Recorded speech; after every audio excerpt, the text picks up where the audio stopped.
Cigar Thoughts, Game 3. Seahawks play with their food before devouring Panthers.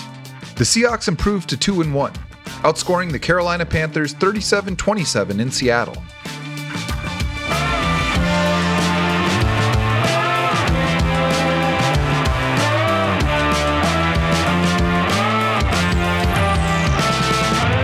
I'm Jacson Bevins, and this is Cigar Thoughts. You'd be hard-pressed to find a bigger vibe switch-up from one week to the next than the one Seattle just experienced, with the Seahawks coming off an electrifying win, returning home with the chance to go 2-1, and honoring the 2013 Super Bowl championship team. The juice was abundant. It threw the energy from last week, after that abysmal opening day performance, into stark relief. The one concern I had was whether the team on the field could carry the weight of expectation that comes with so much fanfare, especially with the Chiefs losing to the Lions after getting their Super Bowl rings, and those same Lions losing to these Seahawks during their celebration of Barry Sanders. And for the first half of this one, those fears felt justified. The Seahawks started with the ball and proceeded to go 3 and out in a blink, setting the Panthers up to do what many of us joked about in the days leading up, namely having Andy Dalton carve up Seattle's zone drop defense with short completions to Adam Thielen. Dalton went 4 for 5 on the opening possession, leading an 11-play drive aided by a brutal personal foul call against Julian Love, and overcoming an impressive breakup by Devon Witherspoon. Much more on him later. It was a long, annoying drive that was eventually snuffed out by a Boye Mafe sack and Uchenna Nwosu chasing down a wide receiver screen on 3rd down. That brought out Eddie Pinheiro for an easy field goal to make it 3-0 Carolina. After Seattle started their next possession with their 3rd penalty in the first 8 minutes, Ken Walker turned what should have been a 5-yard loss into a 6-yard gain by running about 50 total yards in the backfield. Tack on a Justin Houston personal foul, and the Seahawks were finally in business. Then, Geno Smith hit DK Metcalf for 20 over the middle, and chased it with a completion to Noah Fant on a play-action rollout for 7 more. Walker was stuffed on the next 2 runs, but Pete Carroll bravely kept his offense on the field for 4th and 1 from the Panthers' 29. It was a welcome deviation from Carroll's conservative ways, and they did it his way, going back to Walker, who plunged off left guard for what looked like an obvious first down. The spot, however, was terrible, and the $100 billion league once again resorted to 2 old guys with a chain on a stick to determine whether Seattle got to keep the ball. Fortunately, the Pigskins' nose hairs were deemed across the line to gain, and Seattle's intrepid march continued. Sadly, all that drama was for naught, as the drive stalled 4 yards later, and an embattled Jason Myers came out to attempt a 43-yard kick.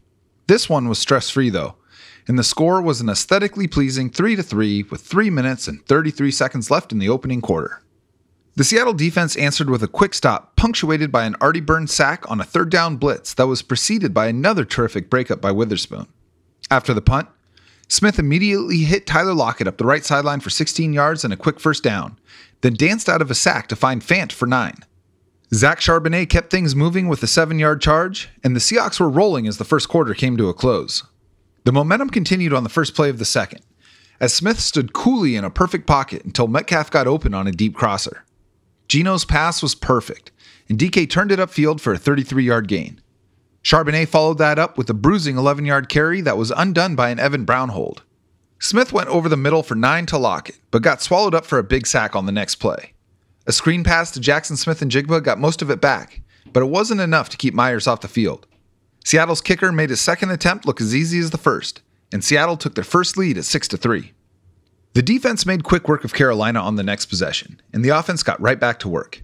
Walker took a toss with 2 tight ends in the backfield lead blocking for 9. Then, on 2nd and 1, they went right back to him. Walker took the handoff and charged up the middle before hitting a 2003-era video game juke that sent the edge defender into the ether. Not losing his speed for a second, Walker pranced down the right sideline for 36 stunning yards. Unfortunately, the Seahawks offense bogged down in scoring range again, with Smith narrowly avoiding an end zone interception thanks to Lockett batting away at the last moment. Myers gamely trotted back out there for a 3rd time and calmly made it 9-3 Seattle.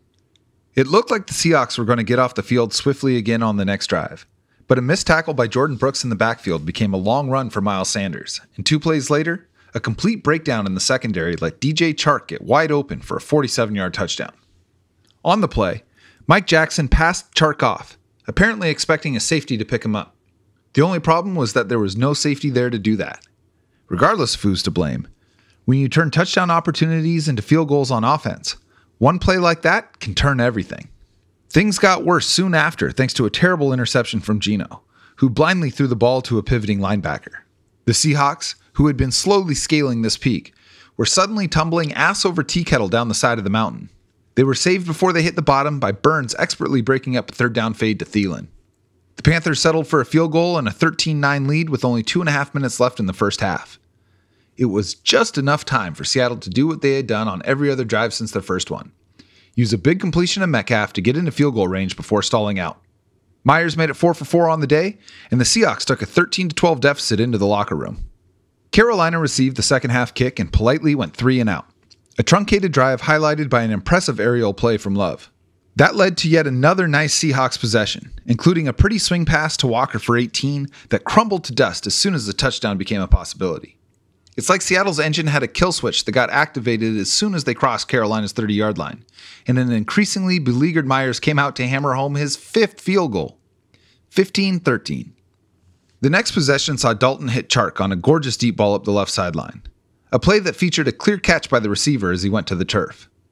But Pete Carroll, who quite literally can't help himself, tossed the red flag. It should go without saying that the challenge was unsuccessful. Honestly, Jody Allen should pay someone specifically to hide those red flags from Carroll every Sunday. Each week, a new hiding spot. Sorry, coach. They were right here, I swear. Fortunately, Dalton missed an open Miles Sanders on a third down circle route, and the Panthers had to settle for a 55-yard attempt from Pinheiro. Unlike a suddenly laser-focused Myers, the Carolina kicker couldn't keep it between the pipes, pushing it a skosh to the right, and the home team took over with their best field position of the day. Seattle overcame their weekly 15-yard penalty from Metcalf with a gorgeous wheel route completion from Smith to Walker for 36, to give Seattle yet another chance at 6 points. After an illegal formation penalty made things difficult again, Smith hit Fant on a play-action crosser for 18 to set up 1st and goal. It took 3 tries from there, but Walker finally punched it in to give Seattle a 2-score lead at 22-13. It felt like some invisible barrier had finally been broken with that score, and the Panthers never quite recovered. Not to say that they folded, though. Carolina punched back, capitalizing on a really bad pass interference call against Witherspoon that set up a long completion to Thielen into scoring range. Dalton would continue his third down prowess a couple snaps later, when Thielen lost Seattle's linebackers on a crossing route to get inside the 1. Sanders dove in from there to make it 22-20, one play into the fourth quarter. Now, it seems like once a game, Shane Waldron draws up a drive that's all tight ends and running backs, and this possession was it. It began with a 17-yard pass to Parkinson on a slip route, and was followed up by a 13-yard stick to Fant for consecutive first downs. After Charbonnet got 5 on the next play, he picked his way through the defense for 8 more. With his motor revving at max RPMs, Charbonnet took the next one for 11 and coaxed a personal foul to add 15 more to the end of it. That put Seattle at the 9, and Ken Walker did the rest from there. A stutter step behind the line sucked the outside defender in. Fant sealed him off, and Walker easily won the race to the pylon. A flawless drive to answer the score they just allowed, and out of nowhere, we had ourselves a high-scoring affair. 29-20 Seattle. If the Panthers were going to win this game, they needed to find a score on their next drive. But 3 crowd-induced penalties set up a 3rd and long pass that Bobby Wagner broke up over the middle by reading the play and crashing hard. Seattle was unable to score on their next possession, the first time in 7 drives they came up empty. But the amount of clock that back and forth took up squeezed a Panthers team that was already down by 2 scores. With the clock running, their backs firmly against the ropes, and the Seahawks raining blows upon them, Dalton and co. were desperate for points. But instead of scoring, they went incomplete, illegal shift, incomplete, sack. The exclamation point for an increasingly rabid defense was Jarran Reed barreling through the line to all but seal the deal with his takedown of Dalton. That put Seattle on Carolina's 27-yard line with less than 5 minutes to play. An opportunity to put their opponents in the god-dang dirt. Handing the shovel to their backfield, the Seahawks did just that. Walker started things with a 10-yard run, and 2 plays later, Charbonnet damn near got arrested for manslaughter. On the play, Charbonnet took the handoff, bounced left, and sprinted up the sideline. He was met inside the 5 by a defender who immediately wished he hadn't. Zach lowered his shoulder and crumpled the poor fellow like so much paper mache, and set the crowd up to go ballistic a couple snaps later. On 2nd and goal, Smith took the snap and faked a draw inside. Pulling back, he saw the Great White Hope streaking into the end zone. Smith pulled the trigger, aimed perhaps a touch too high, But it mattered not. Jake fucking Bobo leapt in the air, snatched the pass, and delicately tapped his toes inside the baseline as the two nearest defenders hit him. The ball moved nary a millimeter in his godlike grasp, and he hit the turf with his first career touchdown. Seattle's human victory cigar gave them a 35-20 lead, and, with the Super Bowl team in attendance, Geno paid homage to the one who came before him. On the ensuing two-point conversion, kudos to Carroll for going for it, Geno dropped back and faced near immediate pressure from his blind side. He faked like he was going to bail to the right before pirouetting back to the left. With no one open and a recovering pass rush closing in, Smith jab-stepped forward, then turned and sprinted back to the right. He got all the way to the numbers, at the 20-yard line, mind you, and flung the ball all the way back across the field to the left side of the end zone. It was a preposterous toss, outdone only by the marvelous catch Tyler Lockett made, juggling the ball as he dove between two defenders. It was peak Russell Wilson, and damn near a carbon copy of Wilson's impossible two-point conversion in the NFC Championship game against Green Bay nearly 10 years ago. The Panthers managed to add a garbage-time touchdown to Thielen, who had a monster game of his own in the loss. But Bobo snuggled the onside kick to his bosom, and Geno downed out Seattle's second victory of the season. Smoke rings. Geno Smith wasn't the sharpest we've ever seen him today, most notably in the red zone. But you can't suck your way to 8 scoring drives in a single game. He completed 23 of 36 passes, overcoming a rough patch in the middle to throw for 296 yards and a touchdown against the one interception. The thing about Smith, and it's what makes him so much more soothing to watch, is his willingness to throw the ball on time when his first read is open and smoothly work through his progressions when they're not. His 8.2 yards per attempt is a sensational number, and, most importantly, he kept his head when the snowball of negative momentum started rolling in the second quarter. Geno was what the Seahawks needed him to be today. No more, no less, and he leaves the field with the team's second win to show for it. Ken Walker is that dude. Every criticism he faced this offseason, from being too eager to bounce outside, to not being reliable enough for third down work, to being a non-factor in the passing game, was put to rest this afternoon. Perhaps most notably, the fantasy-brained knock about him not being effective in short yardage was summarily tossed in the trash. He did it all today, breaking big runs, making 2 huge catches, and scoring twice in the green zone. Maybe my favorite play came early in the fourth quarter, when he simply took a handoff and was met with a wall of tonnage at the line of scrimmage. You could see the brief moment where he considered hopping backwards and trying to win a race to the edge, but then he put his head down and followed his line's haunches for 3 yards that were given to him. By the time he was done, he had 97 yards on 18 carries with 2 touchdowns, while adding 59 more through the air on 3 catches. He was the team's leading rusher and second leading receiver, racking up 156 total yards from scrimmage. He is arriving. Zach Charbonnet already looks like the exact change of pace back Pete Carroll craves. His selection, as I've said all along, was about adding firepower to the backfield, not about replacing Walker. He had his biggest workload to date, carrying the rock 9 times for 46 yards and delivering more punishment than he received along the way. He had another 20-plus yards called back on penalties, but you could see everything start to click for him as he picked his way through the line of scrimmage and delivered blows at the second level. DK Metcalf might have been the best player on the field today. He had half of Seattle's receiving yards through 3 quarters, winning at all levels of the field en route to a season-high 112 yards on 6 catches. He's been targeted just 19 times so far this season, but he's caught 15 of them for 234 yards and a score, giving Smith a sterling passer rating of 135.6 when looking Metcalf's way. After playing the hero last week, Tyler Lockett took on more of a reserve role today. He was thrown to 7 times, not counting the 2-pointer, but caught just 3 of them for 34 yards. It's never going to be the same receiver every week with this team, so no worries here. Plus, that 2-point grab was hilariously good. Jacson Smith-Njigba was quiet again today, recording 1 catch for 10 yards. He's a bit of a statistical anomaly so far, ranking last among qualified NFL receivers with a 1.3 average depth of target. But on the other hand, he leads all NFL wideouts in average yards of separation on his routes. It's because of the latter stat that I'm not worried about JSN, despite an underwhelming string of box scores to begin his career. There's not a ton of pie left after Metcalf, Lockett, and the tight ends, and it's going to take Shane Waldron and company some time to figure out how to work him in. If we're still here by Thanksgiving, maybe we start to get a little worried. But rookie receivers are notorious for breaking out in the second half of the season, and I anticipate us seeing something similar from a wide receiver of Smith-Njigba's caliber. The tight ends did their thing again. As always, no individual stat line jumps off the screen. But in Will Dissly's absence, Noah Fant and Colby Parkinson were great with their opportunities. Fant caught 4 of 5 looks for 41 yards, and Parkinson turned his 4 targets into 3 catches for 38. Colby did have a drop, but it was wiped off the books by a defensive penalty. All told, the pair combined for 7 catches and 79 yards. The offensive line was good again, despite the absences of Charles Cross and Abe Lucas. They allowed just 2 sacks on 38 dropbacks and created an environment that allowed the running backs to average 4.9 yards per carry. All told, the Seahawks offense put up 425 yards of offense and 37 points without a whole lot of negative plays. Is this run defense good? After being abjectly awful last season, this unit has been stout in the trenches. Carolina ran all over them last season, but today, they found just 44 yards on the ground. A shocking departure from the 223 they gained in Seattle a year ago. That starts up front, and nobody on the D-line was better than Jarran Reed today.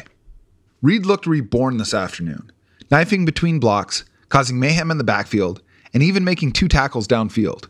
He had 8 takedowns, a huge number for a defensive tackle, including 1.5 sacks and a team-leading 3 QB hits.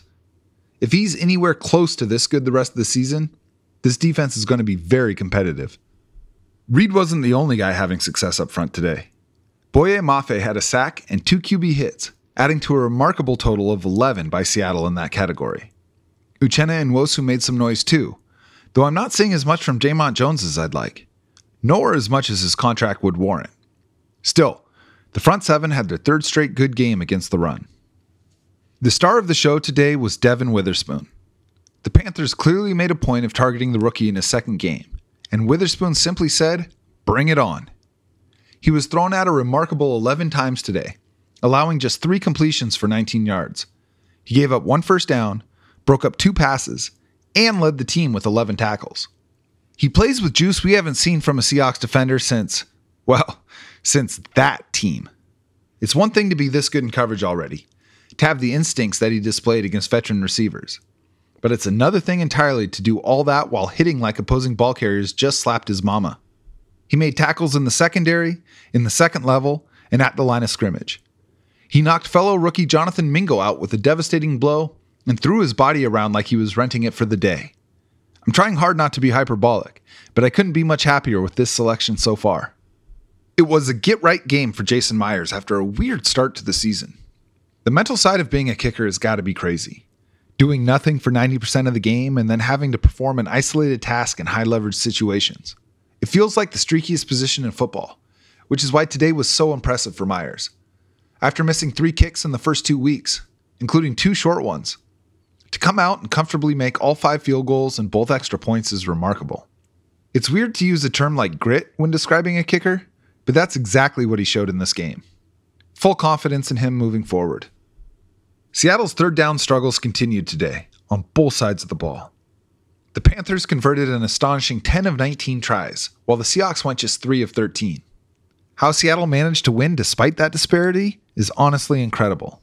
Penalties, I guess. If the 2013 Super Bowl team inspired anything today, it was y'all in the stands. The crowd was back, helping the Panthers to a staggering 13 penalties, most of which were the procedural type a hyped-up atmosphere can influence. The best part was Carroll hooting and hollering with each successive call against the visitors. This is the type of energy that needs to remain constant at Lumen Field, because coming in, the Seahawks were just 12-14 at home over the last 3 seasons. Look, the Seahawks are 2-1, just 1 game out of first place in the entire NFL. They haven't been dominant, at least not yet, but they've put 2 very good efforts on the field in consecutive weeks. No loss is going to feel good, but we got to resist the urge to nitpick the victories too harshly, too. We only get so many of them a year, and while today was hardly flawless, they were as good as they needed to be.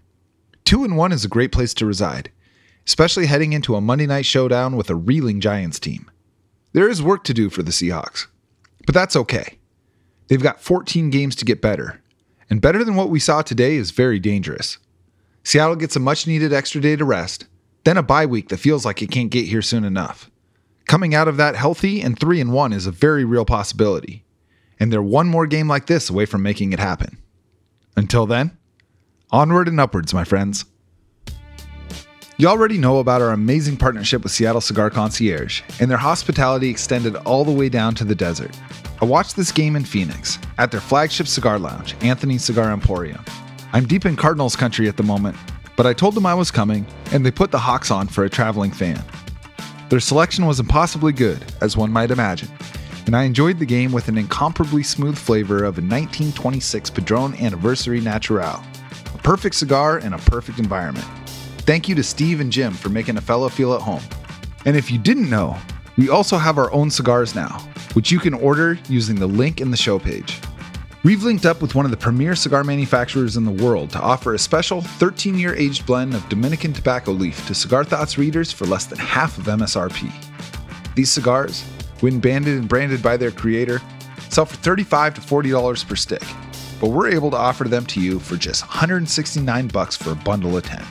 They come with a Mylar bag and a Bovita humidification pack, so they'll stay fresh whether you have a humidor or not.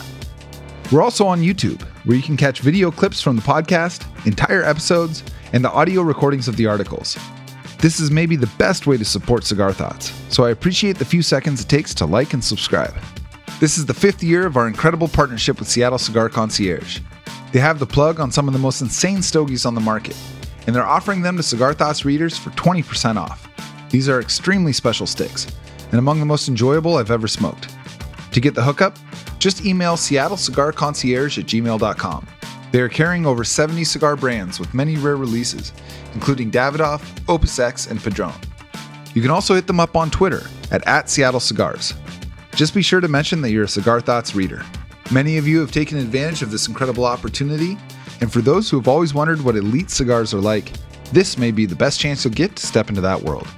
The 2023 season of Cigar Thoughts is also proud to be sponsored by Fairhaven Floors in Bellingham, Washington.